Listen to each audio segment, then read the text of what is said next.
اور میرے ہم مکتب ساتھیوں، السلام علیکم۔ میرا نام فاطمہ حسین زرداری ہے اور میں جماعت ہشتم کی طالبہ ہوں۔ جناب صدر،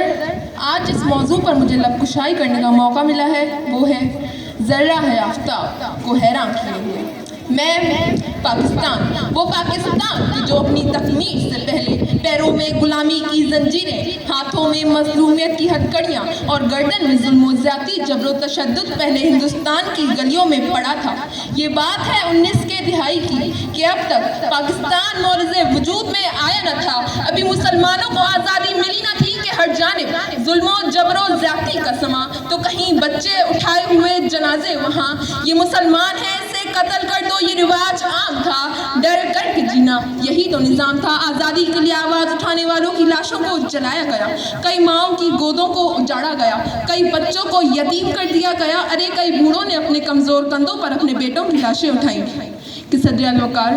ایسے میں تاریخ تبدیل تھی رائے ایک ایسے شخص کی کہ جو انصاف دلائے گا، ان ظالم جابر جھوٹے لوگوں سے ہمیں نجات دلائے گا کہ ایسے میں چراغ امید بشر نے سمت مغرب دیکھا تو مشرق کا ایک ایسا سورج طلوع ہوا کہ جو دین محمدی کا سپاہی بن کر نعرہ تکبیر بلند کر کے حق و صداقت کی شمشیر لیے ظلم کی زنجیروں کو کاٹنے آیا، پیغام آزادی دینے آیا، اور پھر دنیا نے دیکھا کہ جہد مسلسل کی داستان نگار وطن کی سلامتی کا عنوان بن گئی اور دنیا میں ایک نئی اسلامی سلطنت پاکستان بن گئی۔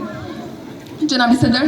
کہ اب اقبال کے خواب کو پورا کیے ہوئے مسلمان کھڑے ہیں قربانیاں دیے ہوئے، اے قائد تو نے کر دکھایا کام وہ جس سے ذرہ ہے آفتاب کو حیران کیے ہوئے، ذرہ ہے آفتاب کو حیران کیے ہوئے۔ جناب صدر، میری آنکھوں کے سامنے فیروز خان ہے جو کارگل کی جنگ میں دشمن کو مار دیتے ہیں اور آفتاب کو حیران کر دیں، پھر میری آنکھوں کے سامنے بہادر نوجوان ٹیپو سلطان ہے کہ جو دشمن کو مار دیتے ہیں اور آفتاب کو حیران کر دیتے ہیں اور انگریزوں کو دھول چٹا کر شہر مسعود ہونے کا لقب پا کر آفتاب کو حیران کر دیں، اور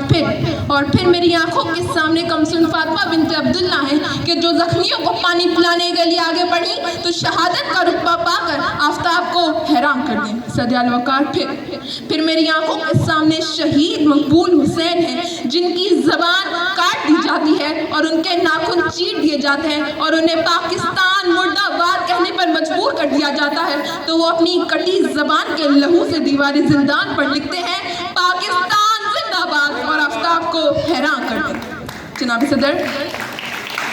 ہم نے اپنی تہذیب کو تھامے رکھا تو ہم بلندیوں کو پہنچے، ہم نے اپنے سنسار کو اونچا رکھا تو ہم سائدروں کسرا کے حیوانوں کو لرزانے والے، ہم فتح مکہ کے دن اہم مدعا سنانے والے، ہم جنگ گوتا میں سیف اللہ کا خطاب پانے والے، ہم سومناتھ کے بتوں کو پیروں میں گرانے والے، ہم بحرائے ظلمات میں گھوڑے دوڑانے والے، ہم ذرہ ہے آفتاب کو حیران کیے ہوئے۔ جناب صدر، پھر میری آنکھوں کے سامنے JDC کے سفر عباس ہیں کہ جو کرونا کے باوجود غریبوں میں راشن تقسیم کر کے آفتاب کو حیران کر دیں، پھر میری آنکھوں کے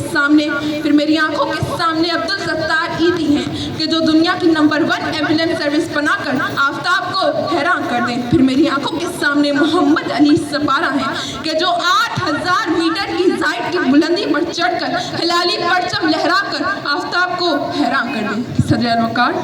جب یہ ذرہ آفتاب کو حیران کرنے نکلے تو میدان بدر میں 313، کربلا کے میدان میں 72، پاک فضائیہ کے راشد مناس ہو یا پاک فوج کے میجر حساد، پارا چونات کے اعتزاز حسن ہو یا آرمی پبلک اسکول کی طاہرہ قاضی، یہ ذرے ہیں کہ جو اپنے وطن کے لیے اپنی جانیں تو قربان کر سکتے ہیں، مر تو جاتے ہیں لیکن دنیا کو ایک پیغام دے جاتے ہیں کہ ہر حال میں ہر دور میں تابندہ رہوں گا، میں زندہ و جاوید ہوں پائندہ رہوں گا، تاریخ میرے نام کی تعظیم کرے گی، میں تاریخ کے اوراق میں آئندہ رہوں گا۔ یہ ذرہ ہے آفتاب کو حیران کیے ہوئے، یہ ذرہ ہے آفتاب کو حیران۔ شکریہ۔